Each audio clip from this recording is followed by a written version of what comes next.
Hi, everyone. Welcome to our webinar, Lessons Learned, How to Improve in 2019.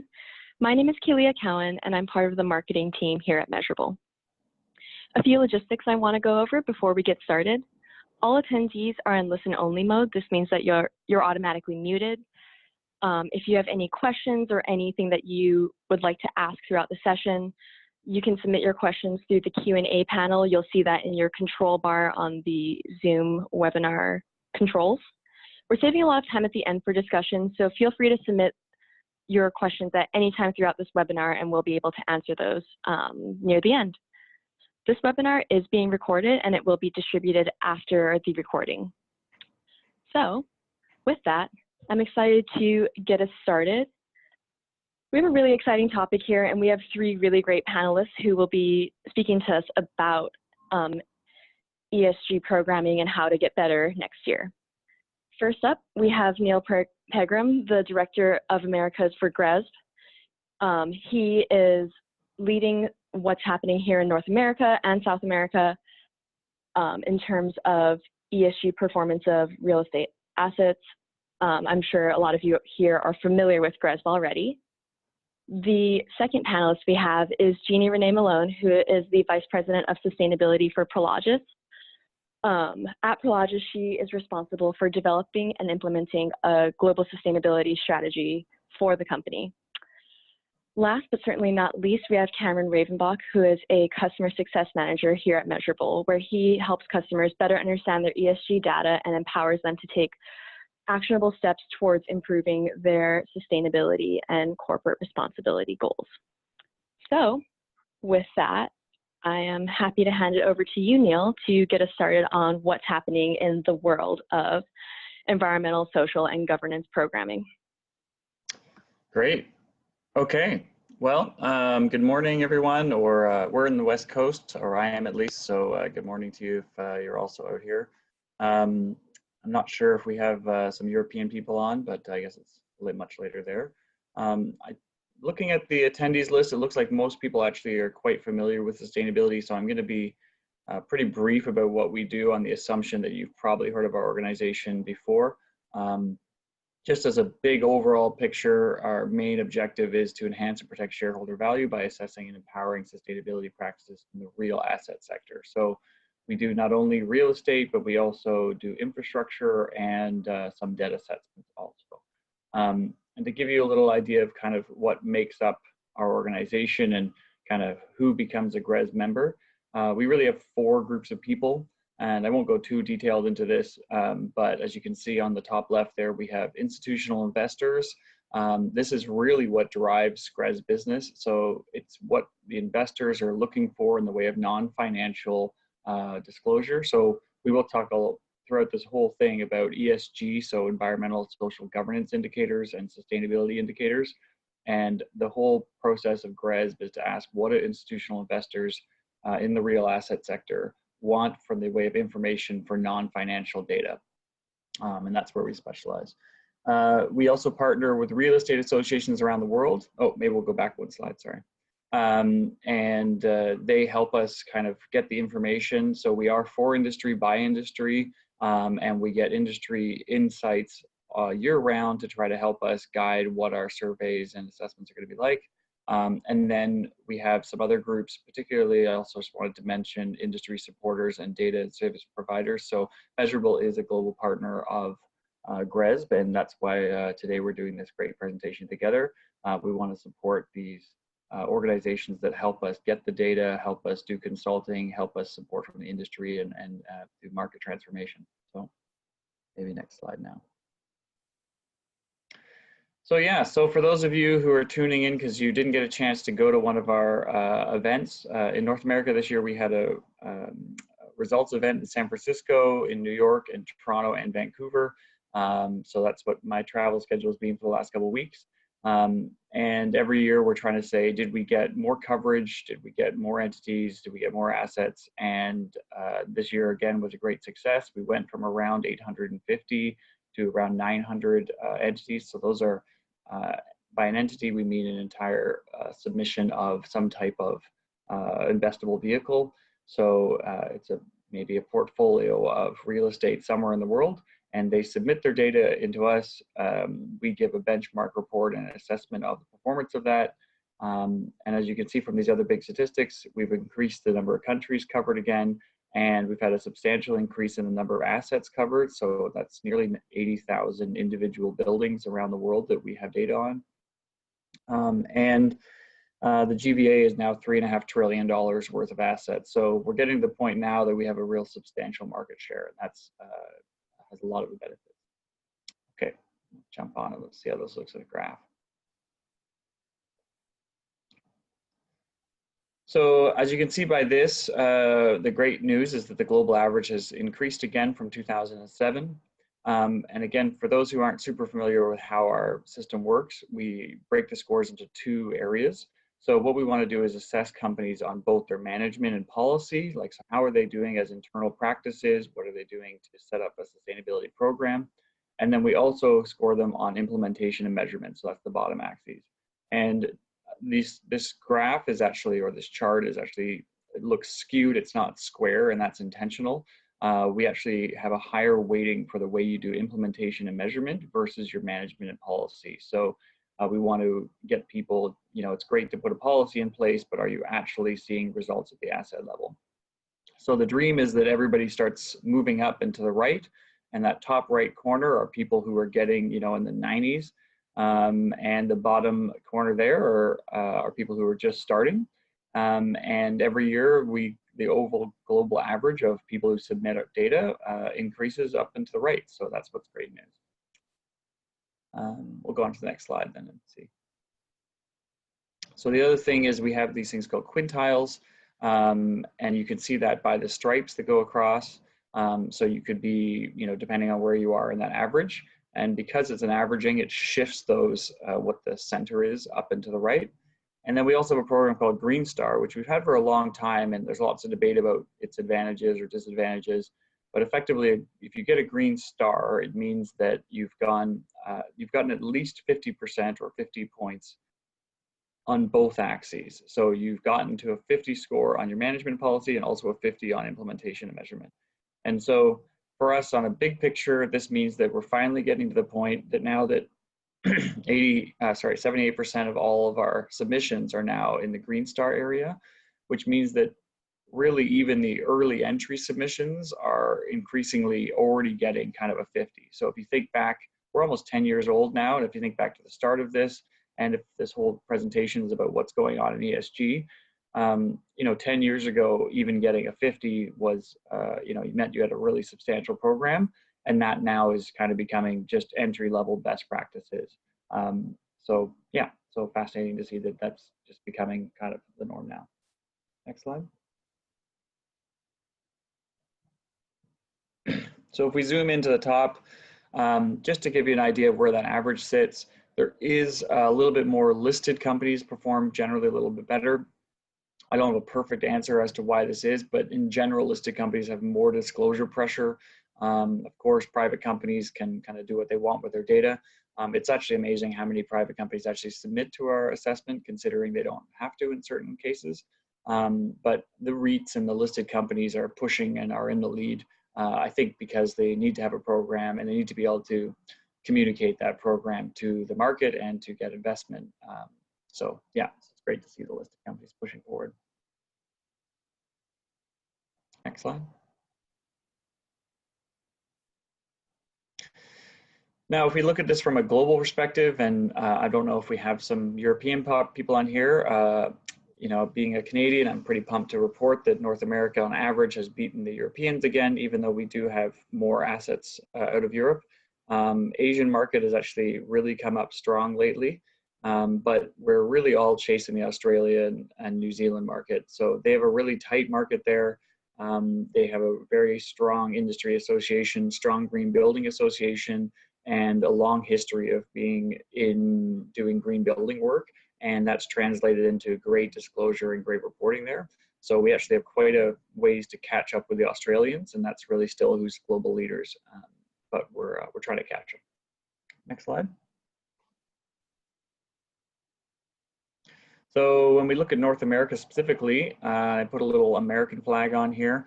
So the US, and when you look at comparison of number of assets and things, the US has about 200 submissions into our benchmark. So overall, they are really driving the majority of where our average is. Next slide. But because I'm a Canadian, I wanted to throw this on here, is that our average substantially beat the North Americans average and also beat the US this year. So I'm pretty pumped about that. So to all the Canadian companies who are on here, we're pretty proud of that. You know, I have to admit that the Canadian market only has about 20 entities submitted on here, and it does tend to be a lot of the leading companies. So like any statistics, these are, you know, can be kind of biased, but I'm pretty proud about that. There really is a lot of leading work in Canada, and it has a similar kind of market structure as Australia, you know, with a relatively similar size and stuff, whereas the North American market overall is enormous. And the US has a lot more assets and a lot more portfolios that are new to ESG. Next slide. So this just gives you the idea of what's going on in ESG reporting overall. Is this increasing? You know, are people, you know, what's going on with disclosure? So this is year over year. So if you were a submitter 9 years ago, what would your average score be? And this just goes to show that companies that have a program that they're every year tracking this kind of data, it goes up every year because somebody's looking at it, the kind of classic measure matters kind of idea. And right now, the average score for a company that's been doing our assessment for 9 years is now 80. So a lot of them are even higher than that, of course. And what's also interesting is that this year, if you were a first-year submitter, the average score for first-year submitters is now over 50, so it's a 56. So again, if you look at this chart and you look back at, say, 2011, what the average score was actually under 50. So yeah, so this is fascinating to see how the whole market is shifting, and this is becoming more and more best practices. Okay, next slide. So globally, what's going on?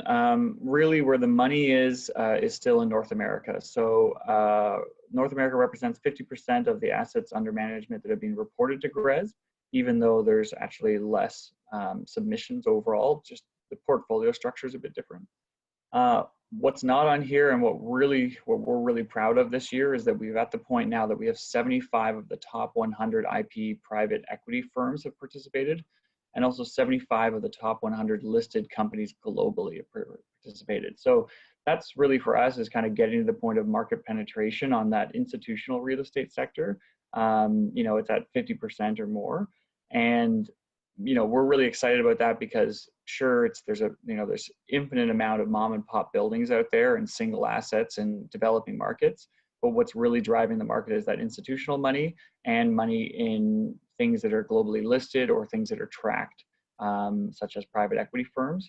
And so we're really proud to be working with those organizations and to be getting to the point of kind of breaking through over the 75% of some of those indexes. So it gives you an idea that this is no longer kind of, you know, it's not just, you know, a few leading companies. This is now becoming the norm, especially in places like Europe, as you can see. Next slide. So when we look at this, and we talked a little bit about the kind of difference between listed in Europe right now, listed real estate market coverage is actually 78% of that are submitting into our system. So that's not even whether they have a program, it's just that's even getting to the point of having a program, doing ESG tracking, getting some kind of data and recognizing the market has a requirement for them to submit and using a GRESB assessment. So again, it's a great transition there. Next slide. So I only have a minute or two more here, and I'll try to catch up. I think I'm probably going to jump through some of this stuff really fast, but it gives you a taste of what's the advantage of now us getting to this kind of level of data. So these little bubbles are all the different types of things that you could say contribute to the concept of sustainable real assets. Next slide. And I was going to just highlight a couple really quickly. So these are the ones that, you know, are really leading and people, you know, often talk about. Sure, we talk a lot about green buildings and certified, but let's look a little bit quickly at some of these. Next slide. So yeah, we're trying to get reliable data. Next slide. And so we do have an entire module on health and wellness. So this means that we have a set of questions we're testing out. They don't necessarily affect your score. And we're saying, hey, let's try this out. Let's try these things, you know, well building standards around fit well. There's lots of people around the world doing things around health and wellness in their assets and real estate in particular. And so we've been running this for 3 years, and now it's 2018. And you can see that we had 297 portfolios submitted into that, which is now getting to the point that 1/3 of all our participants are doing that, which is a pretty big signal to the market that now having some kind of program around health and wellness, particularly for your tenants and stakeholders, is becoming best practices. Yeah, so we're really excited to see that, and a significant increase in, you know, the North American market there too. Next slide. When it comes to resilience, this is our newest module, so we're trying to check on some of the results for that. And we had 121 people try out our new resilience inaugural year kind of module on that. We're working with organizations around the world to try to build capacity on this. And it really looks at 8 broad indicators related to kind of governance, risk management, strategy. And so then you start seeing some of these results, like of the people who submitted, 90% of the participants have a senior employee who's been actually assigned and responsible for resilience. And more than 80% report a specific action kind of to promote resilience on some level even, I think. So we're gonna have a lot more results on resilience over the next couple years, and hopefully start integrating that more into our portfolio. And I think resilience, we can talk more about it later, is kind of a big coming topic. Next slide. I think I might actually jump past this slide because it's kind of detailed and go on to this one. Overall in efficiency, this is about what targets are like, so stay on that one. We jumped over one on targets, but it's okay. It's basically saying that of all the companies that submit into GRESB, this is the different types of targets. So some of them are using absolute targets, some are doing like for like, some are doing intensity, and some have no targets. That's still a concern for us. We need to get to the point where not 30% of companies are actually submitting data, but then don't actually have a clear target about where they're going. And you know, when you start talking about sustainable development goals and other things, that becomes a concern. Next slide. Yeah, so overall, I talked about some of these numbers. What's really great on here is that we have 50,000 assets nearly now that are actually individual building data. So this isn't just kind of like a portfolio rolled up number. We're now getting to the point that we have insights in the actual year-over-year change of an individual asset, and that gets a lot more power to it. So maybe we'll jump through. This gives us an overall efficiency score globally. Now we're starting to see these kind of results. So an average for office globally now at 181 kilowatts per meter squared.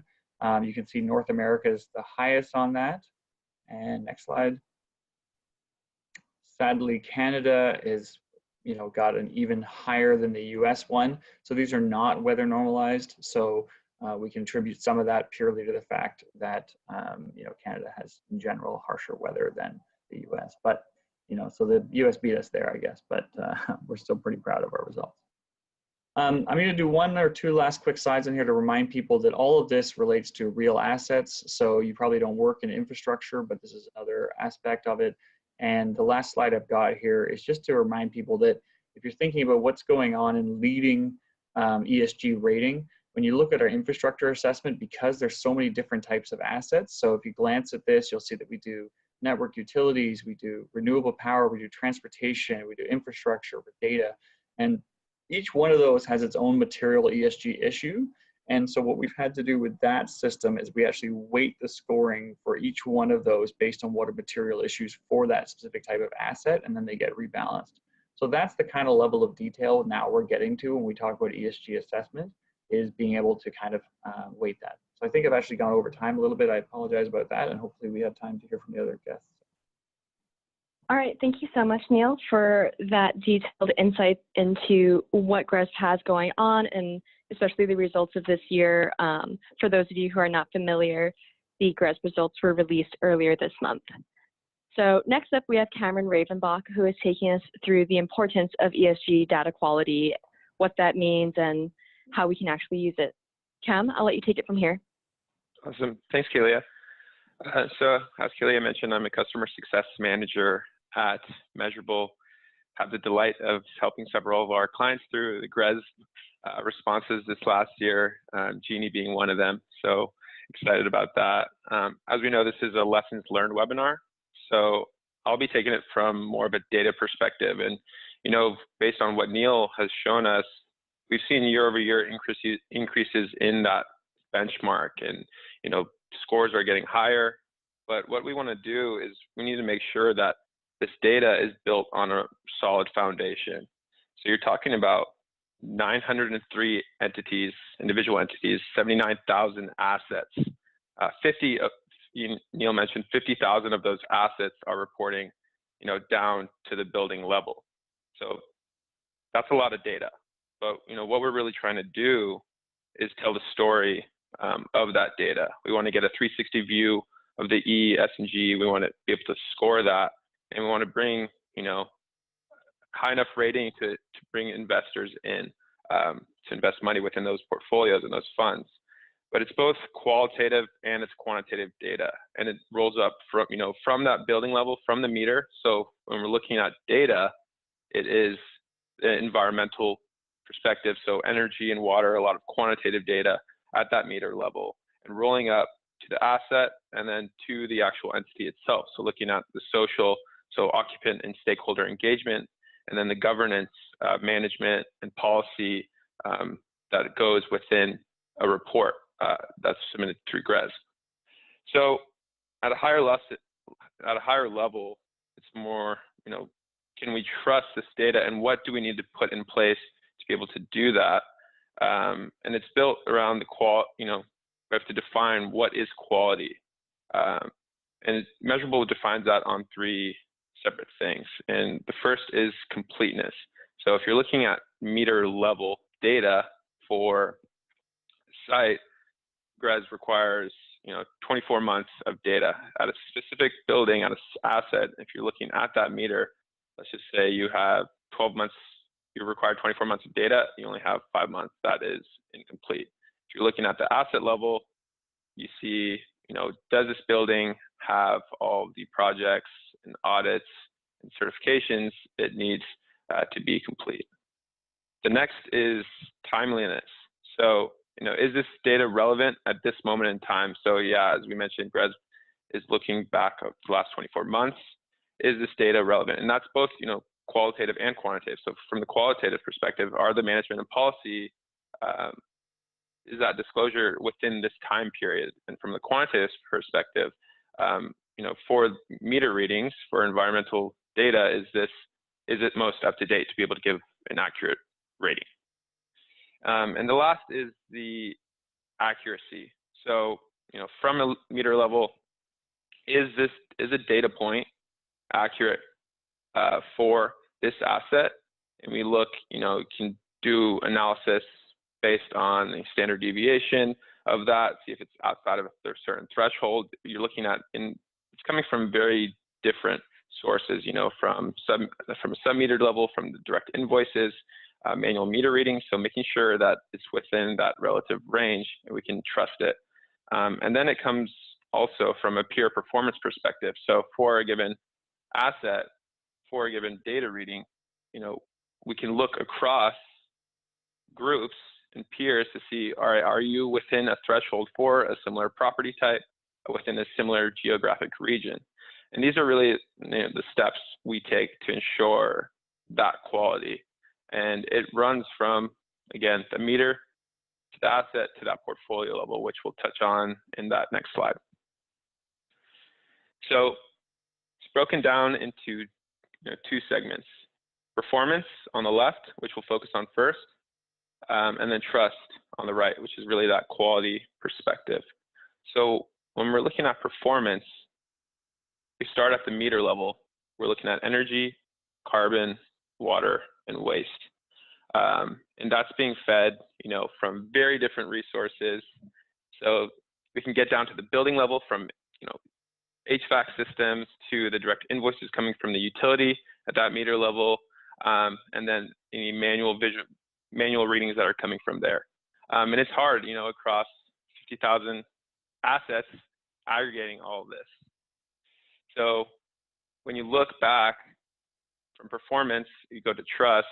We want to make sure that the data is timely, it's within a given period, it's fully complete. All the meter readings are within, are up to 100%, and that they're accurate. So then we move down to the asset level. So for a single building, we have the type. What is that property type? Is it an office building? Is it a laboratory? How old is that building? Occupancy, month to month or year. What is the occupancy for that building? Certifications, ratings, projects and audits, and then data. And then if we move over to trust, it's the data coverage piece. So at the asset level, how much of this information do we actually have for the site? And how complete is the profile for that given asset? So when we take these two things, the performance and the trust, we can aggregate that to the portfolio level and then give each a score from 1 to 100. So those two combined will give us a good sense of the data quality for a portfolio that will be rolling up into GRESB. Hey, Cam, I want to stay on this subject for a minute.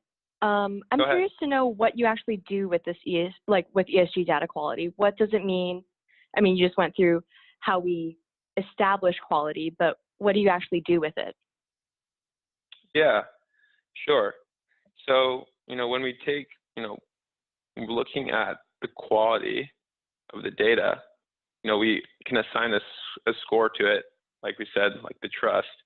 And what we want to do is we want to use that and then feed that into agencies like GRESB so we can ensure, quality assure the data that's rolling up. So if you think about a house and what's going into building that house, you want to make sure that the infrastructure is solid and that it can support, living. I can put it in that sense. But when you think about quality assurance, you want to make sure that when you're going across 50,000 different assets, that it's built on truthful, transparent, and you have transparent enough data that you can trust, and that when an institutional investor is looking within different funds, that they can use proper ESG data that's verified and assured, and be able to know that, based on this rating that's built up from this data, all the way from the meter level to the asset, to that portfolio, that I can trust that, I will make money based on putting my money into this. So yeah, when you're looking at this, both performance and trust, combining those and making sure that the data is of quality, you will be able to really progress and push that market to a level and just trust that the data is accurate. I did want to touch on briefly before I go on to what's happening currently, just with my clients and lessons learned from that. When I'm talking about performance and aggregation of this data, it's coming from very different resources, and the engagement is really necessary. So if you're thinking about it, we're already in September. We've submitted GRESB last July, but 2019 is coming around the corner. And the efforts to be able to collect this data and go through quality assurance like we want to, you need to be able to engage with all stakeholders early on. So, for a global company, you need to start talking to your regional leads. You need to start talking to property managers. You need to start talking to the utilities if you need to collect that data, and you need to get that into a system and be able to report on that.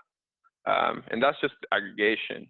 So after that comes that trust, and that the data checks and the response checks that come through, making sure that the data is timely, it's complete, it's accurate, and make sure that you're getting yourself up to a point where you can trust that you're going to get a good score through GRESB. So in current times and what's happening, what's next for ESG data quality? So last week, what had happened was Measurabl and GRESB decided to enter into a strategic partnership to be able to set the methodologies around data quality. So what's happening is we are setting up a technical working group with GRESB. Measurabl is co-founding that, and what we want to do is set up the ESG data quality standard and then a separate metric around that to be able to ensure that we are getting high quality data that's feeding into these ratings, and that we can trust the data moving forward and have good data for investors to look to. And basically what we want to see is the continued progression of high scores and high ratings, but we just want to build that solid foundation. So the technical working group will be set in place, and then actually at the end of the year, there will be an award for a data quality leader. So definitely looking forward to this and seeing how it progresses in terms of data quality. And yeah, I think that's pretty much it. Great, thanks so much for sharing all of that, Cam. And last but certainly not least, we have Jeannie from Prologis presenting on the successes that Prologis has seen in its sustainability program and telling us what's ahead for the next big thing. So Jeannie, I'll let you take it from here. Great, thanks, and good morning, everyone. I'm Jeannie Rene Malone, Vice President of Sustainability at Prologis. For those of you who maybe not be familiar with Prologis, we're the leading owner, operator, and developer of industrial real estate globally. We operate across 19 countries in the Americas, Europe, and Asia. We own about 3,700 buildings, then lease out to over 5,500 customers, and that's across over 750 million square feet, and we have $90 billion of assets under management. So I'm the head of our global sustainability ESG program, and as was mentioned earlier, I'm responsible for really establishing our ESG vision, goals, identifying and implementing strategies, and to track progress towards our goals on a global basis. And so with that, maybe I'll go to the next slide. So we have an integrated approach to sustainability, and I was asked today to talk about, what are we doing within our ESG program that makes it successful? So I'll talk a little bit about that. I'm also going to mention some lessons learned from this year's reporting season and what we have, what are we looking forward to ahead. So I bring a unique perspective because I'm a user of both the GRESB survey, and also we use the Measurable platform to track and report our data. So I work very closely with both Cameron and Neal, and really appreciate all your points leading up to my presentation. So I'll just talk a bit about our integrated approach to sustainability. So we've established an ESG platform because this is the same language our investors speak. It allows us to really identify specific strategic initiatives under each of these categories, set goals, and then track progress towards those goals. For those of you who are on the phone who are at the beginning of your sustainability journey, I really highly recommend setting up some sort of platform or approach to sustainability that allows you to look at your strategies, initiatives, and data in different buckets. And so under environmental stewardship for us, it really is the ability to look at our environmental impacts and where we can minimize our environmental impacts across energy, water, waste, carbon. So everything that was talked about earlier, what we report out through the GRESB survey to our investors, and what the data that we enter into the Measurable platform. And around that, we set a number of goals to minimize our impacts, and also to identify strategies to promote renewable energy storage and other innovative technologies. On the social responsibility front, this is we see this as how we contribute to our communities, how we give back in the many locations where we operate. We have a really enormous footprint when you think about the fact that we have warehouses that are anywhere from 100,000 square feet to 1 million square feet and plus. So we have an enormous footprint, and that also gives us a lot of opportunity for being responsible in our communities. So we have a foundation. We give back millions of dollars to local charities each year. We do a lot of volunteer work in our communities, and we also recently just launched a program that I'll talk a little bit about more later in the presentation to help our customers address a pretty severe labor shortage we're seeing in the logistics industry. So under social responsibility, we have a number of initiatives and goals that we report on. And then ethics and governance, of course, we're a publicly traded company. We have to have a strong philosophy, policy, program on ethics and governance, or we just won't attract good investors that are looking for that type of company to invest in. And so we have an ethics challenge. We have a number of policies and programs that guide us through our good business. So next slide. So our strategy is really, ESG is a core component of our long-term business strategy. And as I mentioned, we really aim to minimize our impact and deliver value to our stakeholders. And we are currently very much focusing on future-proofing our portfolio and balance sheet. So what that means is we're constantly looking ahead to see what is it that our customers want from a logistics facility. Are they looking for more access to EV charging stations? Are they looking for additional conduits because there's a higher demand for energy because there's more automation? So we're constantly looking at what we can do to our buildings to future-proof, and that also includes attributes that lend to health and well-being. We're seeing, as Neal mentioned, a rise in interest in the health and wellness of the people inside our buildings. This is a depressing factoid, but we spend 90% of our time indoors. And so we all want to be working within a healthy, productive environment, which is good for our business. So we constantly look at what we can be doing to our buildings to future-proof our portfolio. Next slide. And I thought just on that note, if you're not familiar with a typical warehouse, I don't have a picture of it here, but here's sort of a drawing to show some typical sustainable design features we include in our buildings. And this is important because as we look at each of these design features, we also look at what kind of data is associated with that can help us track our impacts on the environment, and both from a positive manner, and also what are we doing to minimize them and quantify those metrics towards our global goals. So you can see here some of the things that we like to do. And for those of you involved in the built environment and involved with LEED and BREEAM and CASB and other rating systems, there's nothing really shocking here. But we like to think of our warehouses as not your typical grandfather's warehouse. We are, we really aim to design high quality, energy efficient buildings that lend to operational efficiency for our customers, that have health and well-being benefits for the employees of our customers inside our buildings, and that really make a positive, productive place that can help us raise awareness and excitement about working in the logistics industry. And across the board, we're trying to think about ways that what is our industry going to be demanding 10, 20 years from now in terms of solar, energy storage, fuel cells. So a lot of what our extended team, we have a focused energy team always looking at energy technologies, different design materials. So there's a lot that we can be doing to minimize our own impacts and to be a good citizen within our communities. Next slide. And I put this slide up here because I think focusing on data is critical. We heard about data quality from Cameron, and also how data feeds into the GRESB survey. This is incredibly important to us. To have high quality, transparent, complete data is how we communicate the accurateness of our ESG program to the world.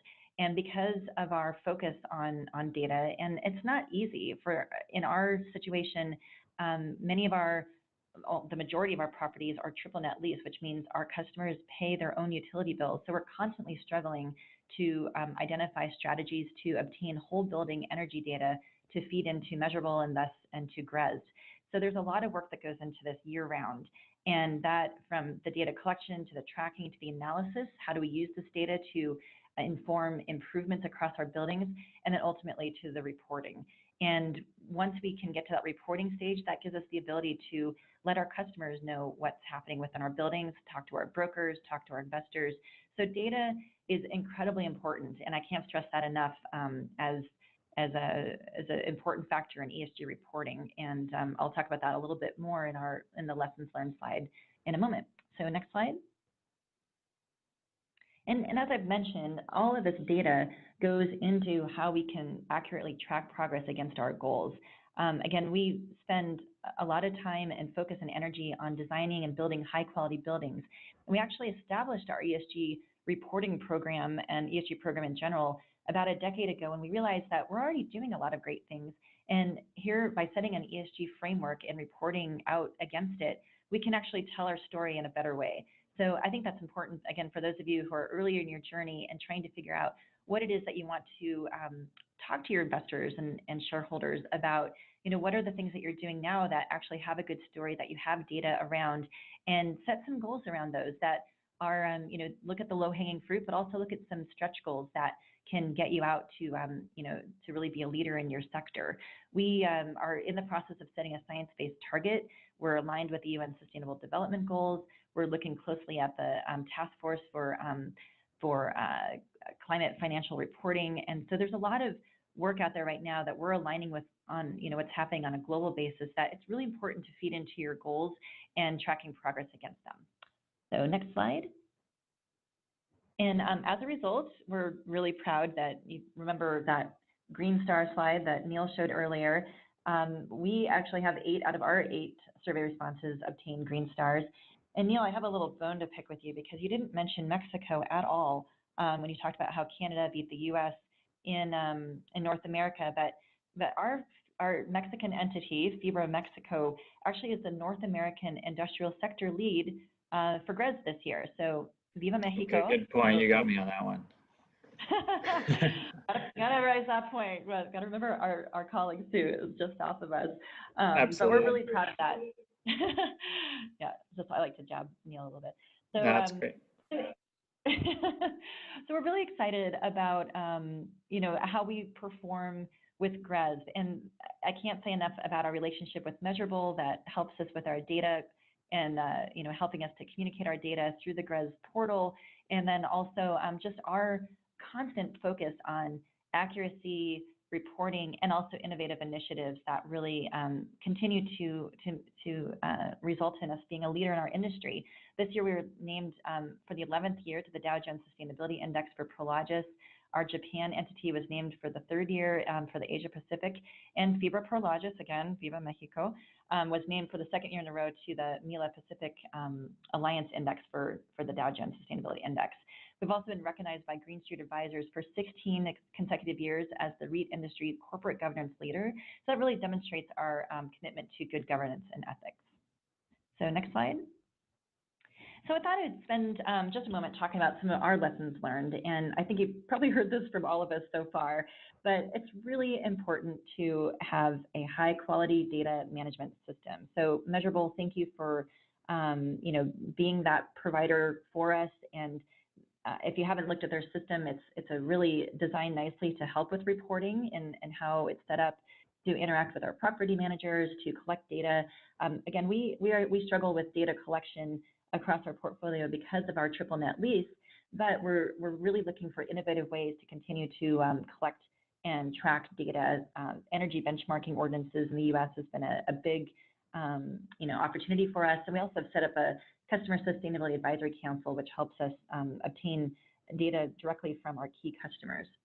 So the next item is continue external engagement with peers and industry organizations. So I'll just mention a couple. GRESB, Neal, the guidance that you guys provide to the industry. I will say that GRESB is incredibly important to the investor community and in many ways is a catalyst for ESG innovation in the industry. So you heard about the health and well-being module, the resilience module. I'm really proud we received a 100% score on our resilience module this year, which shows that we are focused on what is good for our business and for our customers and for the environment. So I think what GRESB is doing and to be part of that is really exciting.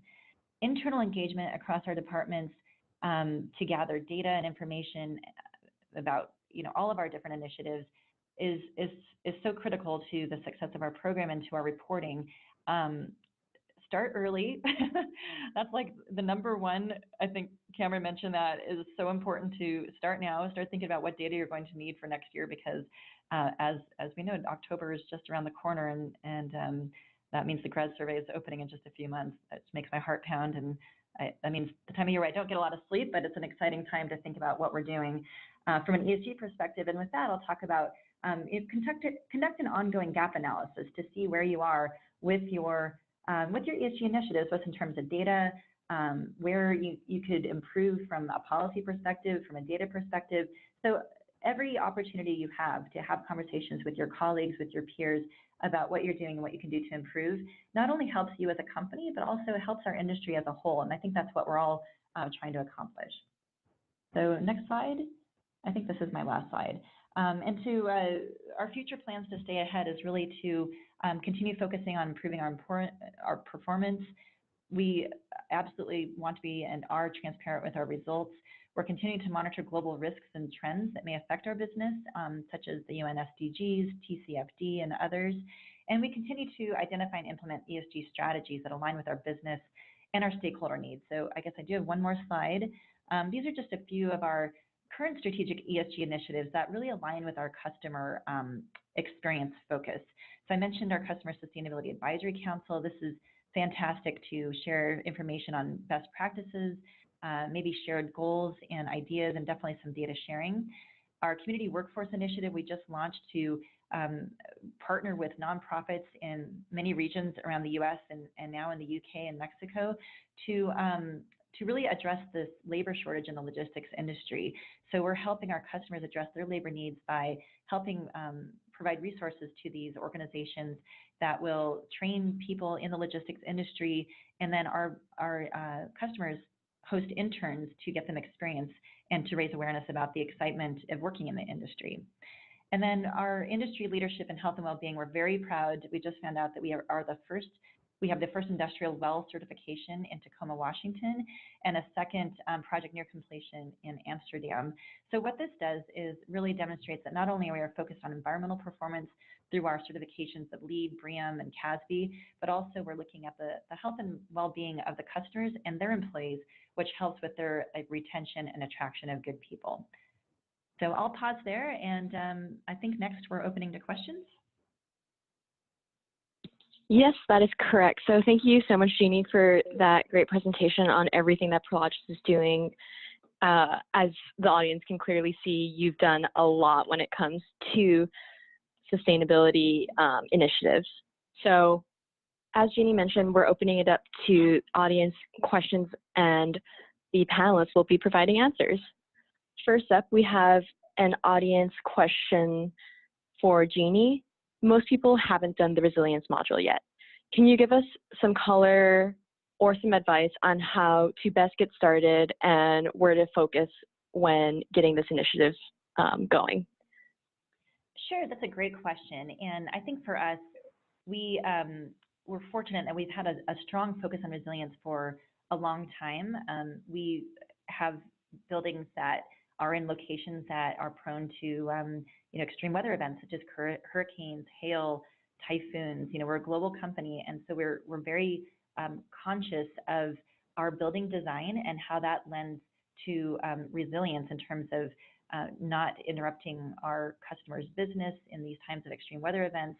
So that's the first step we look. We look at our own business and what are we doing to our own building design to promote resilience.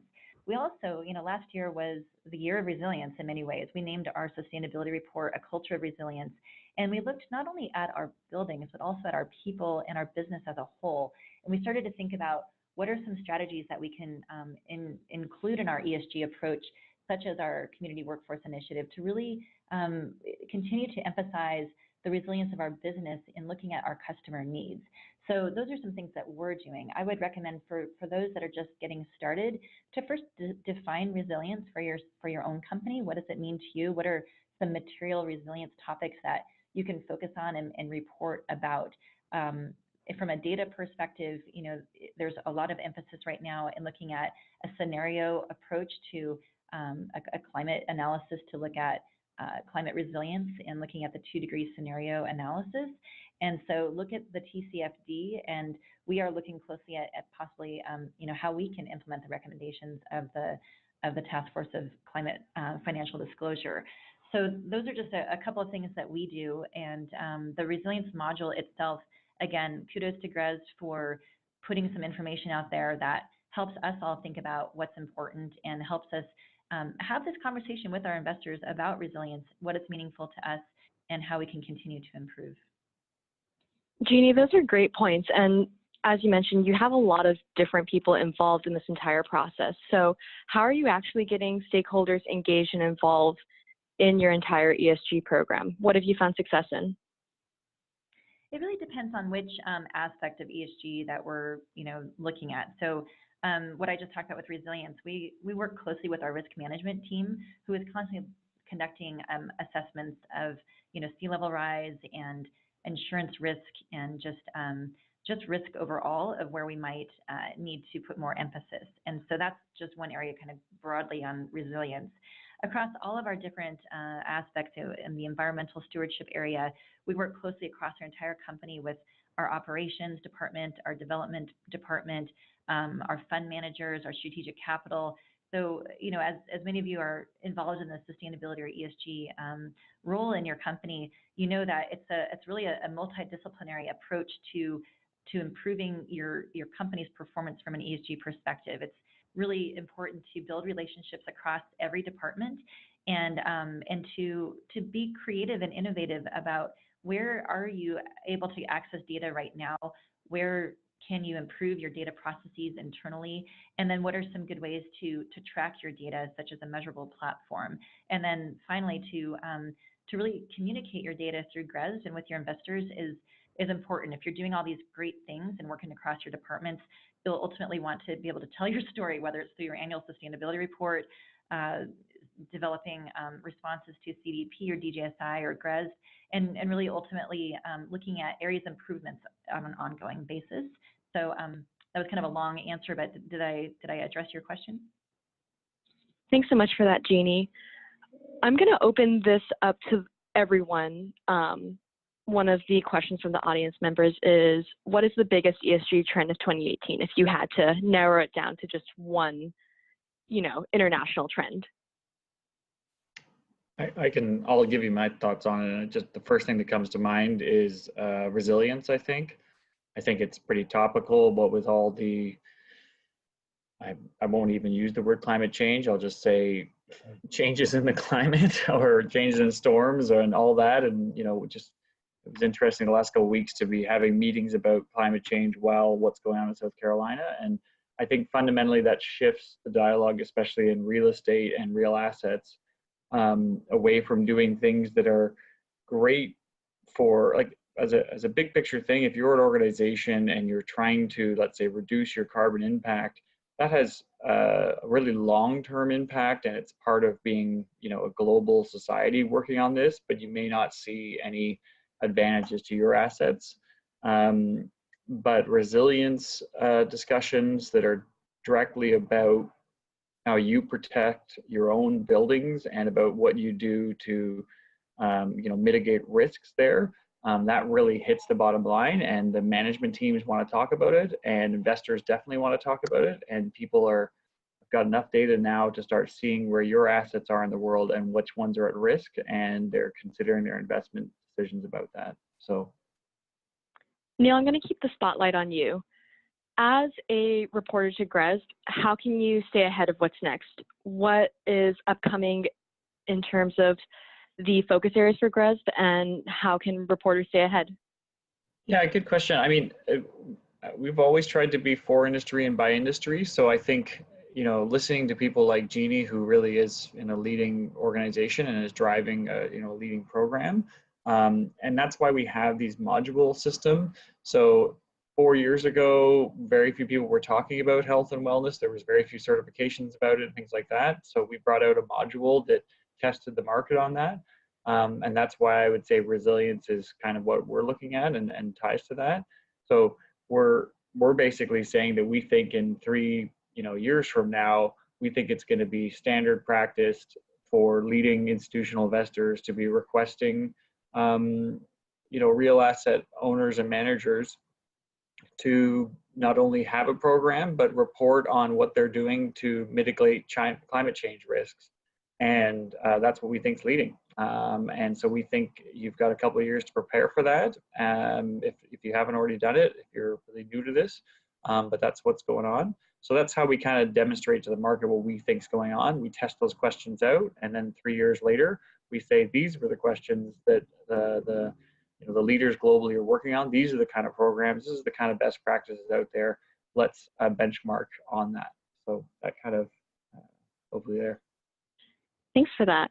unfortunately, we're coming up to the top of the hour here, so the last question that I want to address is the importance of data. We've been talking a lot about data quality, what, why this matters, what you can do with it, but for the audience, I would love to have your 2-sentence summary from each panelist, starting with Cameron. What's the value of actually having more ESG data, and what do you do with it? Yeah, so, I mean, the value of having more ESG data is just having a more complete data set that's current, so it's right on time, it's accurate. And then to take that, you're taking this and you're putting it, you're publicly disclosing it, and you're getting a rating. It's increasing value for your company, going to your occupiers, your tenants, and it's good for investors to be able to look at that as well. So you want to make sure you have reliable, accurate, and transparent data. I'll Neal, jump on. I'll hand it off to you next. Great. Yeah, I think I always go back to the idea that every time I go to invest something, even at a retail level, so what I want to put my retirement funds in, I want to know information about that. I don't want to just know the returns. And we're at a point now in global investing when you want to understand, and the market wants to understand, what the non-financial risks are of that investment, and what the programs and disclosure are. And so fundamentally, we need to get to the point where ESG data is reliable and trustworthy and consistent, so people can compare investments. And fundamentally, that's how the whole market works. And so that's what we're trying to do. We think this is material, and we think disclosure is important, and we think investors want to know. Jeannie, your thoughts as someone who's actually, working and living in that data? Sure. So as a company with an enormous global portfolio, and data is extremely important to us, access to data is extremely important to us. But I will say that it's important to identify the data that's most material to your ESG disclosure. So, requesting and collecting data for the sake of requesting data that doesn't have a material decision-making component may be a lot of extra effort. So really focus on the data that's most material to you and your investors, and ensure that it's complete, transparent, and that will help with both your decision-making on how to improve your own operational performance, but also the disclosure to your key stakeholders. Thank you so much to all of our panelists, Neal, Jeannie, and Cameron. As I said, we're at the top of the hour here, so we'll be closing out. The webinar has been recorded, and all the attendees will be receiving the recording at the end. Thank you so much for joining, and we hope to see you on our next webinar.